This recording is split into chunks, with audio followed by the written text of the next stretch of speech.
வணக்கண்டா மாப்பல நிலையில இருந்து சோழ பேரரசுக்கே கடன் கொடுக்கக்கூடிய அளவுக்கு செல்வந்தராக இருந்தது யார் தெரியுமா? பட்டினத்தார்.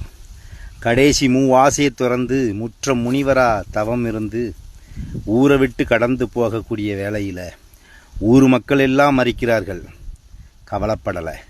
மனைவி மறிக்கிறாள், கவலைப்படவில்லை. பெற்ற தாய் வந்து மறிக்கிறாள். மறித்த உடனே என்ன சொல்லுகிறார் பட்டினத்தார்? என்னை ஈன்றெடுத்து பெற்று வளர்த்தது என் தாயே, உனக்கு ஒத்தைக்கு ஒருவன் நான் தான். உனக்கு ஈமச்சடங்கு செய்யாமல் இந்த பூம்புகார் நகரத்தை விட்டு நான் செல்ல மாட்டேன் என்று அவளை சொத்து பத்துகளை எல்லாம் இழந்துன்னு சொல்லக்கூடாது, துறந்து கிளீனாக தருமம் எடுத்து அங்கே உள்ள மண்டபத்தில் தங்கியிருக்கிறார். தாய் இறந்த செய்தி வருகிறது. உடனே போய் அந்த தாயின் உடலை பார்த்து தலவாழை இலையின் மேலே வைத்து 10 பாடல்களை பாடினார். தீ மூண்டது.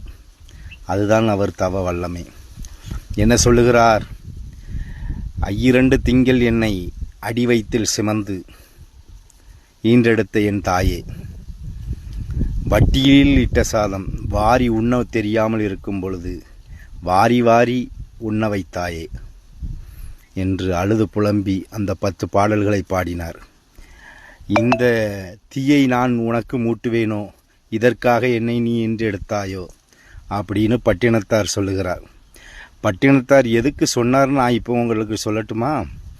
அவளை சொத்து பத்துகளை வெறுத்து அவர் துறவியாகன போதிலும் தாயை வெறுக்கவில்லை. அதனால் தாயை மதிக்கிறவன்தான் இந்த பூ உலகில் பேரெடுக்க முடியும், வாழ தகுதி உள்ளவன். தாயை எப்போது மதிக்க தெரியாதவன், வாழ தகுதி இல்லாதவன், இந்த பூ உலகில் இருக்க ஆகாதவன். தாயை ஏசிக்கிட்டே இருக்கலாம் பாருங்க, அவனால் அந்த பூ உலகிலே இருக்கக்கூடாது. பூ உலகில் இருக்கணும்னா தாயை மதிக்க தெரிஞ்சிருக்கணும். ஏன்னா நம்மளை ஒரு மனிதன் என்று இந்த பூமிக்கு அடையாளம் காட்டியது தாய். அதை மதித்து ஒவ்வொருத்தரும் நடங்க.